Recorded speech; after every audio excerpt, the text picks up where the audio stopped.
Standard deviation is a statistical measure of dispersion that quantifies the variability or spread of a set of data around its mean. It tells us how spread out or scattered all the data values are from the mean and invariably from themselves. The standard deviation for ungrouped data of a population is given by the formula sigma equals the square root of the summation of all the squared deviations of all values from the population mean, all divided by n.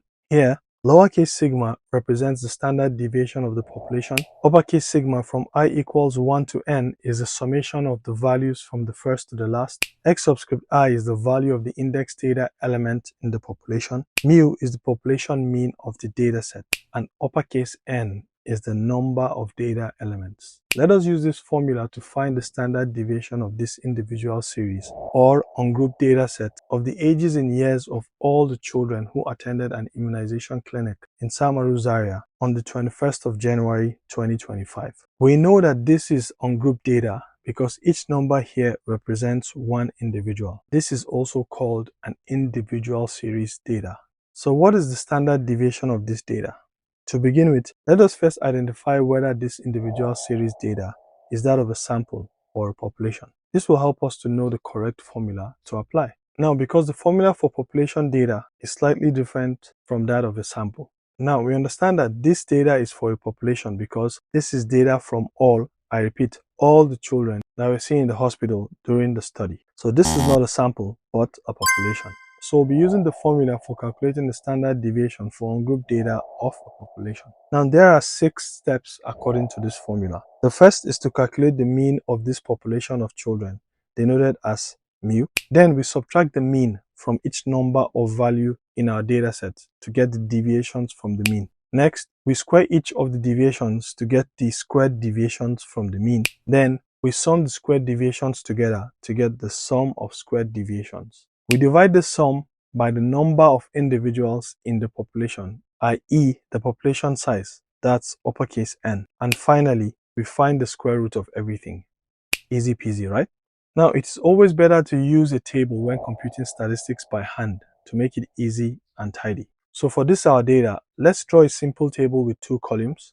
In the first column, let's start by labeling the column with our variable, which is the age in years. Now let's enter our data values into each row. The first kid is a 1-year-old, second is a 4-year-old, 6, 5, and then 9 years.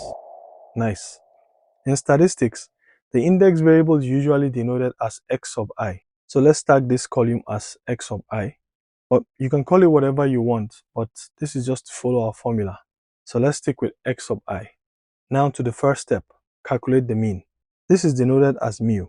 The mean mu for individual series data is given by the formula summation of all the values of x sub I divided by uppercase N, which is the number of values in the population or the population size. This just simply means we will add all the data values together and divide by the number of values, just like we calculate mean or average, right? And we already have x sub I in the table. So we can see from this data that there were only 5 children because there are 5 ages or 5 data points, right? So our number of data values n is equal to 5. Great. So mu will be equal to 1 plus 4 plus 6 plus 5 plus 9 all divided by 5. That is 25 divided by 5. That's a mean of 5 years. All right. So now we have our mu as 5 years and our n as 5. Let's go to step 2. Which is to subtract the mean from each value of x sub I. And this will give us the distance between each value from the mean, i.e. the deviations from the mean. That's the part of the formula that is in the brackets. So let's add the second column. For the first value, the deviation of 1 from the mean will be 1 minus 5. That's negative 4. For the second value, this will be 4 minus 5, which is negative 1. Then for the third, we'll have 6 minus 5. That will give 1. 5 minus 5, that will be 0. And lastly here, this will be 9 minus 5, which is 4. Now we have all the deviations from the mean. In step 3, we will find the square of the differences. That is the superscript 2 we are seeing in this formula. So let's add another column to this table where we can enter these values. Let's label this as x sub I minus mu, all in brackets, squared, raised to the power 2, right? So for the first, it will be negative 4 squared. this will give us 16. Next is -1 squared. That's -1 times -1, and that is 1. For the third, 1 multiplied by 1 is 1. Here, 0 multiplied by itself is 0. And finally, 4 squared is 16. So the squared deviations of all our values from the mean are 16, 1, 1, 0, and 16. Awesome. Now we go to step 4, where we will find the sum of all the squared deviations. So let's do that here. Let's put the notation as is in the formula. So that's summation of the squared deviation. So we'll add 16 plus 1 plus 1 plus 0 plus 16, giving a total of 34. Nice. Then we go to step 5, where we'll divide this sum that we have by the number of values in the population. And we already have that value as 5. N is equal to 5. So we'll have 34 divided by 5, and that will be 6.8. And now our final step to complete the formula is to find the square root. So the square root of 6.8 will give a standard deviation of 2.61 years. Nice. Now remember, our mean was 5 years.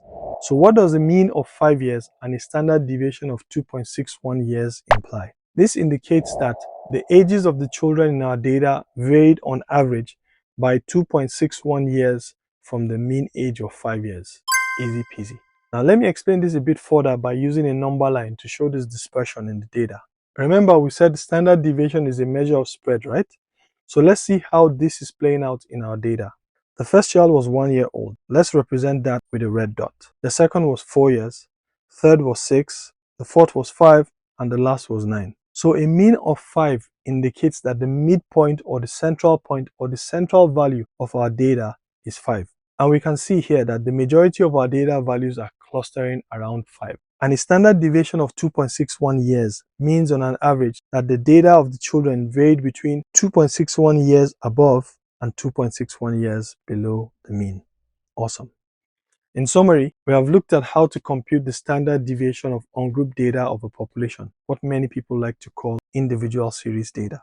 We explained the formula, and we showed the 6 easy steps we can take to obtain the standard deviation. And finally, we interpreted the standard deviation in the context of our data. Awesome. Now, if you want to learn how to calculate the standard deviation for discrete series data, check out this video here. And for group data with the continuous series, check out this other video right here. Don't forget to like, share, and subscribe for more easy statistical stuffs like this. And as always, thanks for watching.